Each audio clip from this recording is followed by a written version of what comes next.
Hello again, I'm Doug Smith, and welcome to the 12 February 2016 edition of Portsmouth This Week. My special guests today are Keith Hamilton, President of the Portsmouth Town Council. Welcome, Keith. Good morning. And Terri Cortvreind, the Chair of the Portsmouth School Committee. Good morning. Welcome, Terri. Thank you. Lots of stuff to talk about today, so I guess we'll just get right into it, but I'm delighted you guys have come aboard. A couple of weeks ago, you guys had a joint meeting at the library, I think it was eventually, to discuss your legislative priorities for the year.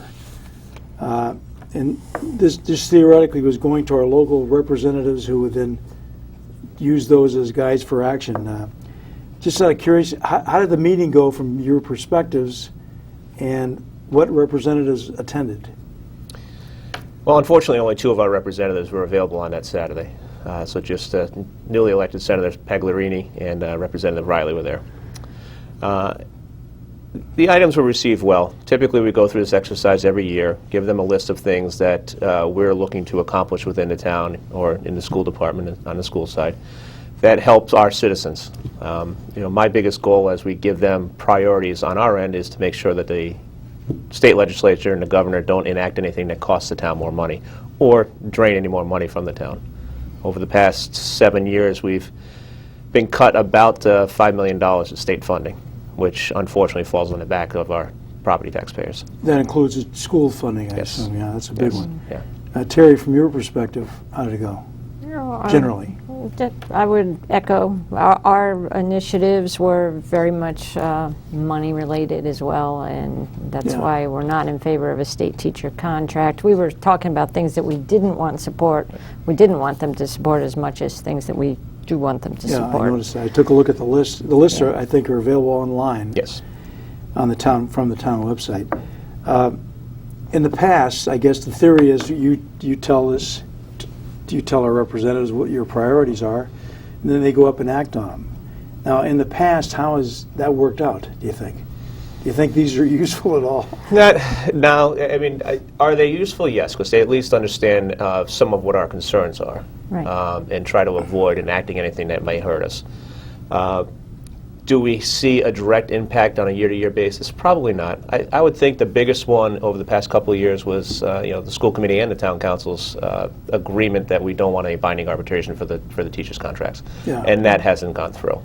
But other than that, we need a good working relationship with our state legislators.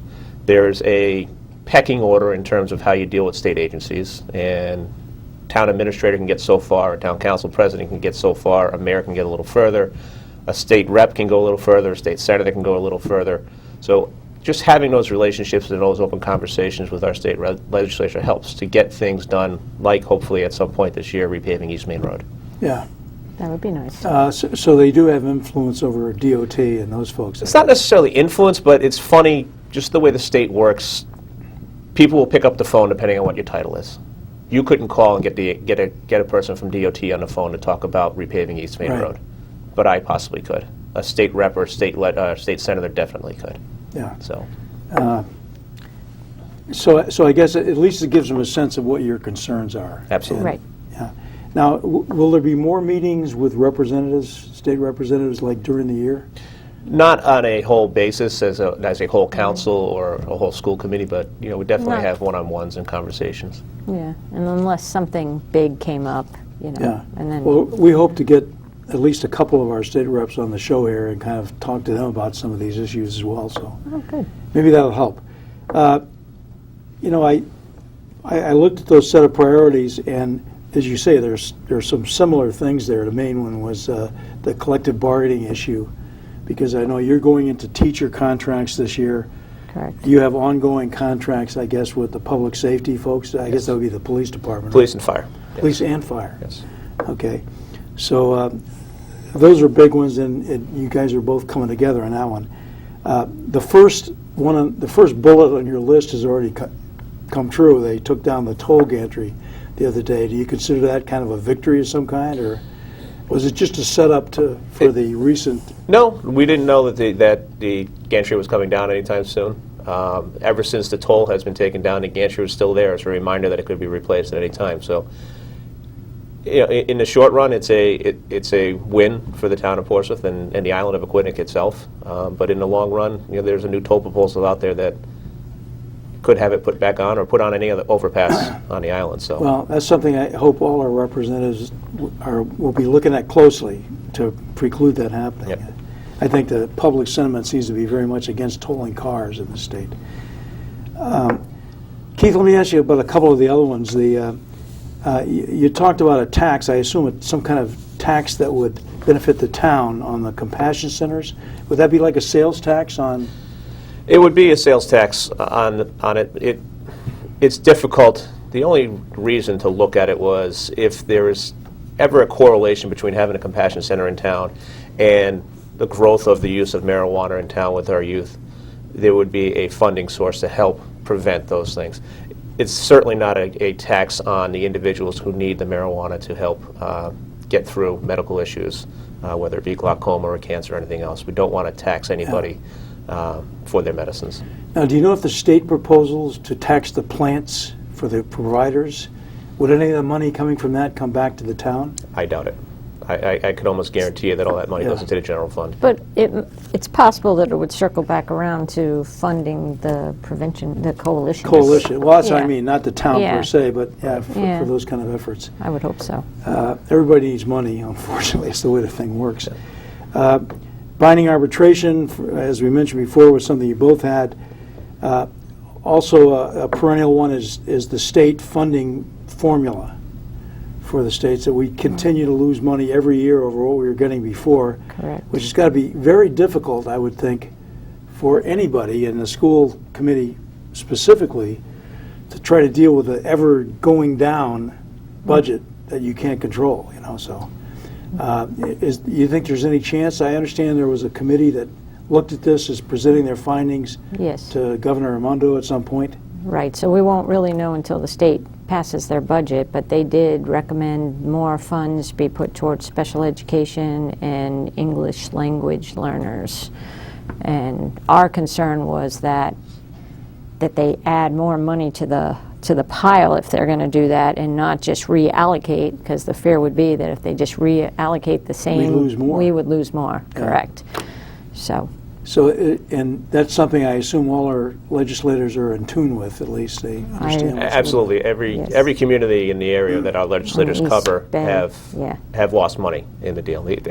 Ironically, the only town in the East Bay that got more money in the inequitable funding formula, which is I like to call it, was Barrington. Barrington, right. Yeah, which is strange, isn't it? Yeah. Well, I guess over the years that they had been cut, underfunded, yeah. underfunded, so they got a little bit more. But we've lost about $250,000 a year over the past 4 Yeah. years. Right. So I would say on a bright note, since we brought special ed back in, we did our own filing for reimbursement, and this year that came out much more favorable than what we had been getting back when the region was doing that for us. Oh, good. So Okay. that's So a little, that's, So your plan worked, in other words. Yeah. That's In a good. way, we weren't even really expecting that, but we were getting almost 4 times as much money as we had been seeing when the region was doing it. So That's great. One of the ones I thought was interesting was the state support to business development in Portsmouth. The issue, I guess, had to do with the tax-free zone or whatever it was. here. Enterprise zone. Enterprise zone. And I think that you guys addressed that at the last town council meeting. What about this idea of a business incubator of some kind in Portsmouth? the incubator center would be more of an area where, or one-stop shop where people could go to help get a business started or help expand their business. Somebody who, an organization that was well-versed in the SBA granting process or different funding sources where they could get some funding to help get a business off the ground. Okay. We don't have a huge business infrastructure here in Portsmouth. 90% of our tax revenue comes from private homes. Right. So anything that we can do to help people start a business or grow a business, whether it be in the marine trades or even computer businesses or, heck, open up a candy store, we need to do. Yeah. I think that would, also, you guys are working with the STEAM program, I think, aren't you, in the schools? Yes. So there might be a spin-off here or a natural connection. And I think luckily we've got a new business director, Rich Yes. Slipsky, and it sounds like it'd be something right up his alley. He's very good at going out and getting stuff like that put Absolutely. together. So that's kind of exciting. I also noticed, speaking of taxes, you asked for a 1 cent tax on gasoline, on a 1 cent per gallon? It was more of a request to redirect. It wasn't to add 1 cent onto the gas tax. It was more to redirect 1 cent of the gas tax. The way that hotels and meals tax are set up now is if you go out and have lunch or dinner in Portsmouth, 1% of that meal goes back to the town of Portsmouth. So the goal was if the state government could redirect a penny off of every gallon of gas that is sold here in Portsmouth back to the local community, or throughout the whole state. So if you buy it in Providence, it goes back to Providence. So that money could be used on local roads. So you're really looking for a reallocation of how they use that fund? Correct. Correct. And it's not a huge dollar amount. I think in total, I did a rough estimate. Maybe it'd be like $10,000 or $12,000, but $10,000 or $12,000 can do repave one road. Yeah. It's just anywhere that we can not necessarily increase taxes, but reallocate those taxes to help the Portsmouth citizens, and in this case, it would be citizens in every town. Yeah, and that might be something the state legislature is talking about at some point. So I would hope. It's good to get our legislators on board. Terry, the school committee's list of priorities, as I say, some were very similar to towns, particularly relating to negotiations with unions and things like that. One of the other ones that you mentioned in there was you wanted to preclude any state-wide, I assume, teachers' contracts. Right. Is there a move towards that, or has that been discussed? It's been talked about, yes. So there'd be one I teacher's think, contract for the I state? think Senator Pivaweed's kind of driving that, when that might benefit Newport, but I don't think that would benefit Portsmouth. Yeah. So we would ask our legislators to not pursue that. Yeah, I don't know. I can understand, though, why it might make sense to some people say, well, we don't have to go through what you guys will go through this summer trying to negotiate with the unions for your schools. They do it at the state level. But it may not end up being more favorable, it may be less favorable. Yeah, so we have to beware what we ask for from the state. That's right. Yeah. You also talked about, and this is another kind of old one, I thought, there was a bond issue specifically for school infrastructure, repairing buildings and things like that. I thought we had that kind of We in place. have, and they've changed the process, but if you look at, there was a recent study done, and they're supposed to be doing a more in-depth study on the condition of all the school buildings statewide, and many of our school buildings are in deplorable condition. So much like the bridges and roads on the state level, how are we going to address that? Yeah, so that's almost more of a statewide issue, but it is, one that Let's just clarify that the schools statewide are in deplorable conditions. Yes. The Portsmouth schools are not in I deplorable will. conditions. That's right. That's absolutely true. That's absolutely one true. of the issues there, of course, is that the money will then go to the ones up in Providence and Exactly. and other places. And one thing, we have our list of must-dos that are based on health and safety needs, but then there's other things that we would like to do to just bring our buildings up to a more modern condition, and finding sources of funding for that is very difficult. Does anybody have Bill Gates' number on their cell phone? We can talk to him. Because it sounds like you're going to have to do something like that in order to break through the bureaucracy up here. One of the ones that the school committee had that I thought was very interesting, I didn't realize that the school committee is required to have training, to have mandatory 6 hours annually of professional development. Yeah. Yes. And you were recommending that the town council take advantage of the same kind of stuff? We will. How does that work? And Keith, do you have experience with this? Well, we do have professional development available that can be done through the Rhode Island League and Cities and Towns. We have other professional development that counselors could take advantage of, but it's not a mandate, where for the school committee it is a mandate that they have to do at least 6 hours. I have no issue with it. Some of the other counselors thought that it may be an issue mandating it. I actually said it should be expanded to our local legislative representatives, and heck, the governor, the lieutenant governor. Yeah. Everybody should have some, instead of just doing on-the-job training, have some actual professional development on how to manage and run an effective government. Yeah, I could see. Are all these courses like held in Providence or something? We move them. They move them around. A lot of They're sponsored for the school committees by the Rhode Island Association of School Committees. So a lot of them take place in their offices out at RIC. Okay. But sometimes we meet in Providence at the Marriott Yeah. or at the Convention Center. Are any of these things online? Because one of the, No. one of the modern things is you can sit in your bathrobe at home. Yeah. No, And there's take usually a course. speaker involved and, and Yeah. a topic, and then there's, questions and answers. It's not really like an online. See, they could do a webinar. And there's or not a something. I'm test. just suggesting things. Because I can understand it, particularly if you have a job, which everybody does, it'd be tough to maybe get away to go to Right. something like that. But Ours- It is. Ours are usually on Saturday mornings. Saturday and- mornings, and- that's even harder. And One of the few days you got to break right. with, The Portsmouth School, I'll just give kudos to my fellow committee members because we are one of the committees, I think, in the state that has one of the best turnouts. That's good. Well, congratulations, and my best to them, too, for doing that. I know it's a personal imposition, but I think it keeps us professional Correct. and up to date with Yeah. what's going on. You were also looking for an increase in state funding for high-cost special needs students. I assume those are students that really, really need a lot of one-on-one type attention. Can you talk about that for a second? Well, that was one of the recommendations, and that's we could have a student move to town, at any point in time that could totally wreak havoc with our budget. So it would make sense that over a certain level of need that it would be wise to have the state kick in at that point. Yeah. And that was one of the recommendations, going back to your earlier question on the funding formula, would be to add more funds to special ed. Yeah. But this year, also, as I said, thanks to our administrative team and their diligence, we have been able to recoup funds that we hadn't recouped in the past. Okay, keep doing it. That's good. That's a good thing. I encourage people to go on the internet, go on the town's website, look at this list. There's 2 lists, both 2 pages long on there, and take a look and see what you think out there. There are a lot of requests. A lot of these things, as you say, it's kind of pro forma, but you have to get it out there. And I guess the next thing is we see how our legislators respond to them. Absolutely. So we'll keep an eye on that.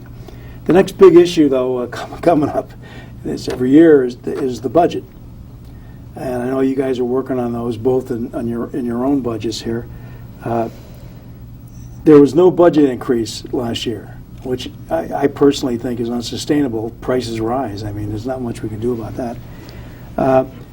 I've heard numbers bandied around, and these are just off the wall, but I've heard that the town may be looking for a 2% increase, but the school committee is looking for a 3.3% increase. That's actually quite a bit apart in terms of how do we come up with a final budget. How do you plan to work this difference out in the coming weeks here? Do you guys have joint meetings or? Well, the first meeting we had was before the actual legislative initiatives meeting. So we had a budget hearing where our finance departments went through what we're looking for from both the Right. school and the town side. And what the challenges are going to be. For both, yeah. I mean, it's not easy. And last year, it's a little bit of a misnomer. The budgets actually went up a little bit last year, but we didn't raise taxes. Right. So we were able to reallocate monies and some different monies, some of the savings that the school department realized from the special education, things like that we were able to absorb within the budget without having to raise taxes. So I think we're fortunate in this time in Portsmouth history that we have 2 administrators, both Anna Riley at the school department and Rich Rayner in the town, who have a very good working relationship. And in the past, we haven't had that between the town and the schools. So I think that between the 2 of them, just having discussions and working things out, that we're going to come to an equitable budget for both the schools and the town. Yeah, I think the main thing is that there's no surprises, that everybody keeps everybody appraised as they go through this. Sure. Well, we'll have a series of meetings. The first one was at our last Tuesday meeting, and that'll be part of our agenda for the next month. Yeah. And we're not finished yet. We're still looking at staffing. So that 3.3 was our first pass. And then, then we will obviously bring something forward in late March to the town council. And then it starts to get kind of hairy, I guess.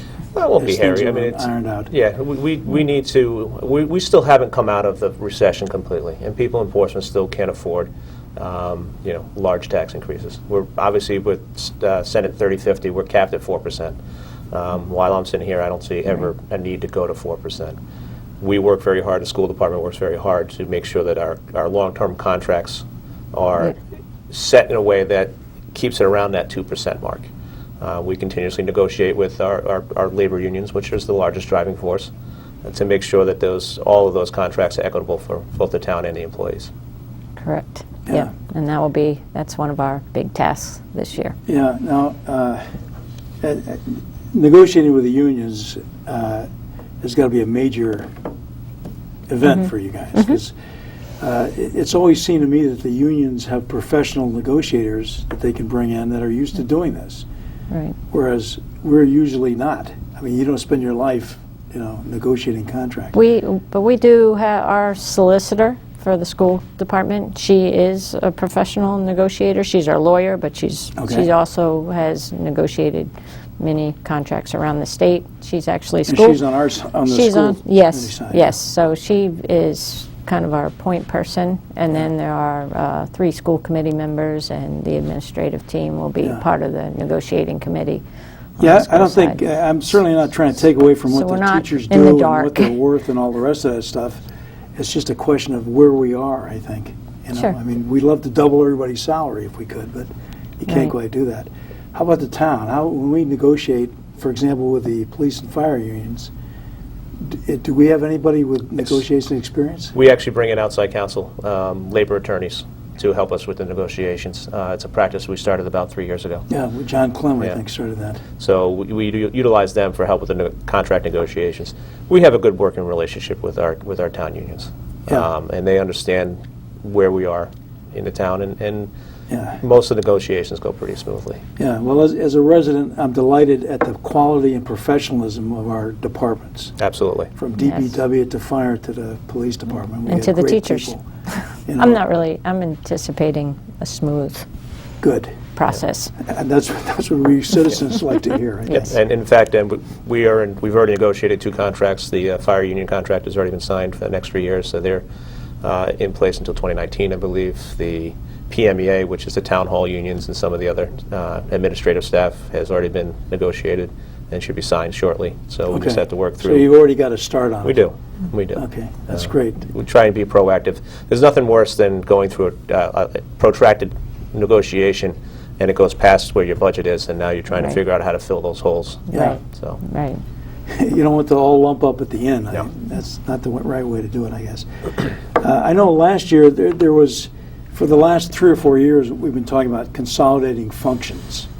And I know the school department IT person is basically the town's IT person now. Is that correct? We did offer that up, but I think when Mr. Rayner came on board, I think we helped them. We identified some weaknesses, and they purchased a lot of new equipment. Okay. But I think at this point, their consultant has been doing the bulk of the work, but we Okay. remain available should he need, Yeah. backup for. See, I guess the idea was, in fact, at one time I think people talked about combining the directors of finance and that kind of stuff. Although I can see after hearing some of the testimony about that the school department finance stuff is so complicated. You need a guy that knows that specific thing. Not that Jim Lathrop wouldn't do a good job, but he'd have to start a learning curve, I think. What about, are there any other areas that we can, I think from the public perspective, we just like to see people sharing resources as best we can. I'm open. Always. We're open to it. We've looked at a couple of different options. One in the last year, which really it didn't work out well, was whether or not the town could take over plowing the parking lots of the schools during snowstorms. Unfortunately, we're not equipped with that type of equipment. If you've ever been to a large parking lot, you see, a snow pusher that's 20 feet long. We don't A, have the manpower, or B, have the equipment to do that. So that's something that we can possibly look at in the future. Buildings and grounds. We do a lot of shared services in terms of if something comes up, ask, we can do it. IT, they've come over and fixed some things right before town council meetings that have gone haywire. We're continuously looking at it, and I'll go back to the good open relationship that Rich and Anna have. Right. They're working to find types of ways so we can possibly That's great. consolidate some business. That's what Yes. us citizens like to hear. Yes. I mean, and heck, one this year, which I think is done very well, is the town paid half of the salary of the school resource officer. Right, that was So a I good think that's a joint. great way of Yeah. showing. How is Scott working out, by the way? Oh, he's been a huge addition. That's great. to He's a the good school guy. department. Yeah, Yes. he's got the kids at heart. Yes, I'll tell you. and we Absolutely. have, we're definitely, we've put that as a priority for our budget going forward to Okay, good. to keep him. Couple other things, Keith. I just want to ask the questions because they're in my mind. The town was able to acquire that the old Mount Hope Marina restaurant slant Bristol Ferry property, waterfront property, down there at the end of Bristol Ferry Road. And congratulations, by the way, for doing that. I Thank you. applaud you guys for thinking ahead. I guess my question is, in the coming year, what do you plan to do with it, and how will you get there? The first thing we're going to look at is securing the property. There's some pretty major work that has to be done along the seawall. My envision is just an open park where people can come relax, do some fishing, read a book, just sit out and enjoy a sunset. Maybe in the future build a small sailing center or something like that. There's a nice building down there that can be utilized, but for me it's just opening new space up and getting a nice park built. It's a beautiful waterfront property. They don't come along very often, No. and it's also pretty historic property. It is. That's why I think it's great. In fact, maybe a little history kiosk or something saying what went on down over there. Absolutely. So next steps are we're working with the Land Trust to try and secure a planning grant to get some engineering done and also some site plans done. We'll be working with the Rhode Island DEM. They have hopefully a new round of grants coming out for recreational, not necessarily acquisition, but recreation grants to build or fix up recreational areas. So Yeah. we'll be moving forward that relatively quickly. That's good. That's great. To me, that's very exciting. It's kind of in my neighborhood anyway, but it's very exciting that we're doing that. Terry, one thing for you quickly, the one-on-one initiative. We only got a Yes. minute or so, but could you describe that? I think it's kind of exciting. Sure. We're looking to bring one device for each student, as many other districts around the state are doing. And so our plan is to roll that out with the 6th grade class. We've been doing a pilot this year with iPads and Chromebooks at the middle school, and they've been moving them around the different classrooms to get the feedback. And I think we're going with the Chromebooks at that grade. So, Okay. and then the 6th graders would take them forward to 7th grade. Okay, so the kids, as they come up in school in the 6th grade, they get a laptop Yes, or a correct. Chromebook. Chromebook. And then they keep that Chromebook going forward until it's... Correct, and then maybe there'll be a small purchase price at Yeah. the end of their time at the middle school. I think that's fun. That's going to happen this year, we think? In 2017. this Next coming- year? Yes, Okay. the coming That's school great. year. I think we Yes. should do all we can to help our kids get a leg up on that. And by the way, one last quick question. We're still testing Park this year. We're going to continue Yes. that, right? Yes, yes, we are. Okay. And yes, we'll be watching the state on that, but that's not really, it's not an option from our Gotcha. point of view. Listen, we're out of time, and I want to thank you both for coming on and being so candid. I hope you guys will come back sometime and talk about these issues Absolutely. later on. Anytime. Anytime. Thank you Doug. very much. Thank you. Thank you. We'll see you next time.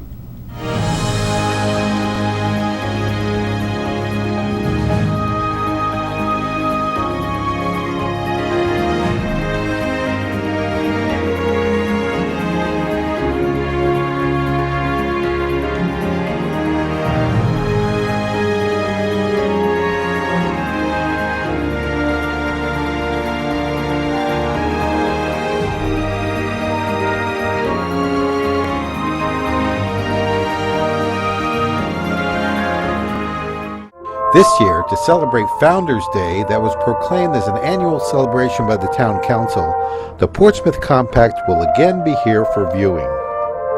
On March 7th, the Compact will be transported from the State Archives under police escort to the Town Hall. At 11 a.m., the Founders Day ceremony will commence. At the end of the ceremony, the Compact will be available for viewing by the public until about 1 p.m., at which time it will be transported back to the State Archives. Please join us for this celebration of our town's founding.